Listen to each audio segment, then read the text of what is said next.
Hello out there. I'm Jake. This is my collection. Welcome to my growing insanity. I was just watching a movie on a very not copied CD, DVD, whatever. Master Z. The Apparently it's in the Ip Man Donnie Yen lexicon or whatever. Uh, Master Z, the Ip Man Legacy, I think it was called. I just watched it 20 minutes ago. It's very good. It's very comic booky, but the action is fantastic. I wish I had a version where I didn't have the dubbed over voice because sometimes dubs suck. Personally, my opinion, subs over dubs any day of the week.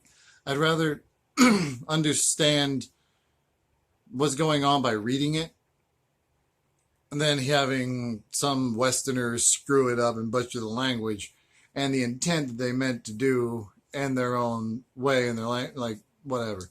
So that guy gave me an idea of action movies. Action. Let's put those in quotations because it's not straight up action movies. Obviously, you got Die Hard, you got Lethal Weapon, you got True Grit. Screw it, because that is an action movie. It's a western, but whatever. Um, so here's about 12 different ones, I think. Start with the first two, which I know everybody knows and loves. The Guyver. That's right, the Guyver. Not MacGyver or MacGruber, which I did like. I enjoyed that. But the Guyver, which on the cover says with Mark Hamill. Sure, he's in it, but he's not a big part of this movie. It's directed in part by Screamin' Mad George, who was one of the in the '80s. He was one of the more famous special effects artists, and it is awesome in this. Weirdly enough, Jimmy Walker is also in this movie. Dynamite, that guy. And also Mark Hamill turns into a weird, disgusting bee creature, and I think dies. So spoilers on that. But when the main character is just an annoying kid, annoying teen, who's starting to get his ass kicked in an alleyway that he shouldn't have been walking down, gets thrown on top of this alien machine that for some reason the bullies want to force his head into. It attaches to him and gives him all these bionic powers. If you've seen the animated series or the anime, which I personally thought was pretty well done, I never finished it, but it explains a lot of stuff that is not explained in this, and also there might be a manga or something around it, which I have not read, but I do intend on finding out more since I refound these. But then I realized that somebody didn't return the damn DVDs. Whoever you are, you're a bastard, and you should be condemned for such. But at one point, he gets he gets that ripped out of his face, and then the main character is dead in the middle of the movie. He just dies, and then a monster through a wacky series of mishaps eats it, and then he reconstitutes himself and then rips himself out of the monster. It's really cool.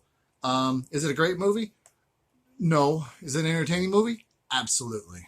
The second one is a little better in the acting department, although that's not a high stepping stone. And also, one of the monsters, the zoonoids, gets a power suit just like him. So it's like the Guyver versus a Guyver. It's kind of confusing. Not MacGyver, the Guyver. If you like weird sci-fi action movies, totally check that out. This one, little less action than you think, but more of a thriller, I guess. Renaissance Paris 2054, right? Yeah, Paris 2054. It's all in black and white. It's in a weird kind of Sin City kind of feel, but it's very reminiscent of Ghost in the Shell. Thank you, brain, for not making me fart that out. Ghost in the Shell was a great movie. The Scarlett Johansson one's not bad. I mean, it's not obviously the original, but nothing can ever be like that. I thought the Scarlett Johansson one was fine. I thought they tried to adapt it as well as possible, but still you got that weird Westerner thing going on that it doesn't work. I don't know. But this movie is very cool. They're selling like Ageless Beauty, and it's got Daniel Craig as the main character. Again, Renaissance 2054. If you like animated, weird sci-fi movies, again in the vein of Ghost in the Shell, definitely check this out. It's different, but it's well worth watching. Classic. I mean, we're talking action movies. How can you not have the man Schwarzenegger, who is basically the master of action movies, especially one-liners? I recently saw Conan the Barbarian and Conan the Destroyer. Those were great. The first one is kind of like the reboot with Jason Momoa. It has boobs and action. It's a great movie. I love the Jason Momoa one. But the second one went a little, I guess, family friendly, which works. And this is not family friendly. I mean, it's The Running Man, where a bunch of crazy people try to, kill Arnold Schwarzenegger. You know that's never going to be a good thing, especially when, they all have their own powers and electrical equipment to attack him with. Also has Richard Dawson from, Family Feud, I believe. And Running Man. Action movies, you got to have at least one of them in there. So there you go, Running Man. Based on a story by Stephen King, has nothing to do with that. Action movies. The king of action comedy. Rush Hour 2. I'm kidding. No, the king of action comedy is Jackie Chan 1,000%. I love Rush Hour 1, 2, 3. They made a 4. I would watch that too. This one is a great one for sequels. If you want to like, even if you had to just jump into one, like, should I watch Rush Hour 1, obviously Rush Hour 1, but you can watch Rush Hour 2 without having any idea what the other one is, and you'll have a great time. Also has Chris Tucker in it. I mean, do you need more than Jackie Chan and Chris Tucker? You got, the mouth and the feet, he's great. Yeah, just gonna get through these. I have obviously a few I need to get through. But again, action movies. This one, I would say more of a thriller, but it has action in it. Katie Holmes in this Miss Meadows movie is underrated if it hasn't been broadly put out there. She's a great actress in this movie. Actor, if you want. I don't care. She's a nice school teacher who becomes a vigilante killer and is also, a very lovely person in the meantime. Like the opening scene, guy pulls up in his truck and he's like, "Hey, you need to get in here." And, like, he pulls a gun out, like, "What are you going to do about it?" And then she shoots him and walks away. Then the whole thing hinges on, like, she stops somebody from killing all these people in a restaurant, which she basically talks him into committing suicide. So it's a little fucked up on that end. It says a Pulp Fiction Mary Poppins. That's pretty accurate. Miss Meadows, if you haven't seen it at all, I don't know much who the writer-director, Karen Lee Hopkins, like, I don't know her other work. But this, you want to see Katie Holmes in an awesome movie by that director? There you go. Miss Meadows. Good. Sticking with action comedy. Come on. Hot Fuzz. It's literally like the meme, movie. I was going to say meme show, but that didn't make any fucking sense. It's a movie. Hot Fuzz, directed by the always wonderful Edgar Wright, with the guys from Shaun of the Dead, Paul. If you like action movies in general and British comedy, Hot Fuzz. There's some action sequences in this that are just phenomenal. Up there with the movies that they're watching in the movie. with Point Break. I've never actually watched the remake of Point Break, but I don't really intend to because it doesn't have Keanu Reeves in it. So why would I? Again, silly movie, but also extremely entertaining. Shoot 'em up with Clive Owen. At one point, he kills the guy with a carrot and saves a baby on a moving little carousel. Shoots a bunch of dudes while falling through the air. And there's a baby in it that he saves from the carousel that is only quiet when he listens to death metal music because that's when he was born. It's a very strange movie. It's very entertaining. And another thing that pisses me off, kind of like the Guyver one that's missing, this one doesn't play in my goddamn DVD player. I don't know why. It has not been explained to me. Maybe it was like something wrong with the DVD player that I had, but I put it in multiple ones and it never gets to the main screen. I don't understand why. My Dumb and Dumber does that sometimes too. Moving on. Underrated. Dread. It's underrated. I know Carl Urban can be a little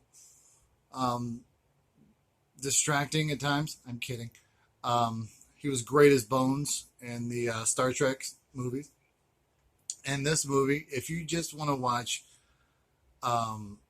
shit get destroyed for an hour and a half, this is your movie. It's a lot like Mad Max. It has a very simple plot.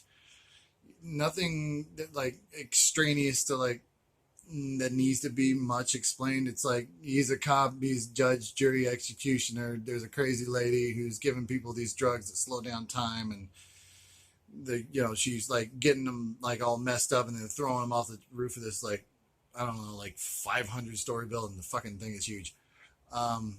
It's an absolute fun time. If you want one with more of a story to it, watch the original Judge Dredd. It was Stallone. I was going to say Christopher Stallone, but that's not his name. It's entertaining. Another classic, because I've watched this movie way too many times. True Lies. Again, Schwarzenegger. Can't have action movie sequences or an action movie without Schwarzenegger somewhere in your mind. This movie is just fucking epic. It just is. It goes everywhere. I mean, you got a chase sequence, then you got another chase sequence, then you got a chase sequence on a horse, then you got them flying around on a plane, then you got like bombs, you got terrorism, you got what was her name? I don't know, the hot chick from The New Guy. She's great. I'm sorry I can't remember your name right now, but my brain's still thinking about martial arts and Master Z, which again, awesome movie. Would I say it would win awards? Probably not, but whatever. This did, I'm sure of it. If it didn't, there's something wrong. It also has Tom Arnold in it, who is a national treasure, even if you don't believe that. Any action movie ever, True Lies trumps them all. It is, again, like Hot Fuzz, the memeiest of its movies. But like, if Hot Fuzz does things seriously with does things comedically with action movies, True Lies does it in a serious way. And sure, he kills people, but they're all bad. 3,000 Miles of Graceland doesn't need an introduction? No. It's got Costner. It's got Kurt Russell. I just like looking at the cover. It's got a heist in it. It's got like a bunch of bullets flying everywhere. It's got a crazy guy who may or may not be Elvis's child. I don't know. Either way, it is a very, very good movie. There are plot twists you don't see coming, and you kind of do, but cash is king, and cleanliness is next to godliness. Always remember that. Also, remember that by not staring at my weird Boondock Saints. That's upside down. But who cares? Because it could be that way. It could be that way. Either way, this movie fucking rocks. If you want another epic movie, Boondock Saints. You can skip the sequel, it's fine, but it's not this one. You know, the first time I saw Boondock Saints, I was blown the fuck away, and I wanted to watch it again. And then the more I watch it, the more I realize it's kind of a shitty movie, but it has its charm. So, you know, the director is not apparently the easiest guy to work with, but he has some really good ideas, especially for this movie. Parts of the movie don't make any damn sense, especially when they're like shooting the whole firefight. Well, I mean, there's multiple firefights, but you know, the epic one where the Green Goblin guy is just like up there, just like, there was a firefight! And he thinks there's like, 10 dudes, but it's really just Billy Connolly just, trying to hit his own sons and kill them. But apparently he's the best assassin in the world. But apparently he's been rusty because he misses his kids almost completely. Which doesn't make any damn sense. But it did have me, looking up who Billy Connolly is. If you don't know who Billy Connolly is, look up his stand-up because he is fucking hilarious. He is one of the best stand-up comedians. He also does music in his sets. I don't know if he does them anymore. He was also in a movie about him falling in love with the Queen of England. I didn't watch all of it, but what I really liked, because it said Billy Connolly, and then my dad came in the room, and then we had to switch it like Roadhouse or something. Also, Roadhouse. I mean, dude, he rips out a dude's throat, and it's got Sam Elliott in it. You don't need any more than that. But again, recapping all that crazy shit that I just said, because basically this is stream of consciousness. Boondock Saints, 3,000 miles to Graceland, which was confusing as hell, because I thought he was going to Graceland, but he goes towards the water. And I've been to Graceland. It's not near the water. It's a boat. There's your Citizen Kane moment. Graceland, it's a boat. Hot Fuzz. Love this movie. Love all the movies. Love pretty much everything Edgar Wright does. Also, anything that the dude who did Lock, Stock, and Two Smoking Barrels, and Guy Ritchie. Yeah, Guy Ritchie. All of his stuff is a lot like that. It's very fast-paced, action-packed, and wonderful. Also, I think Edgar Wright did Baby Driver, which I thoroughly loved. I could take or leave Kevin Spacey, but whatever. Dread. Shoot 'em up. Again, Dread. Stop hating on this movie. It's great. True Lies. Miss Meadows. That movie. It's Rush Hour. This movie. What the fuck is this? Oh yeah. Renaissance. I'm just throwing them because I want to stare at the camera, because why not? It's my movie. This movie, which is all shiny because it's a, Running Man. The Guyver. The first Guyver. The second Guyver. Mark Hamill's not in the second one. He does not make it better. Again, if you like weird gore, monstery things, and you want to see J.J. Walker turn into a hideous, mutant creature, sure, why not? Fuck it. That's it for this episode. Again, Master Z. I just watched it, so that's why this exists. Hope you have a great day. Enjoy yourself. You only live once.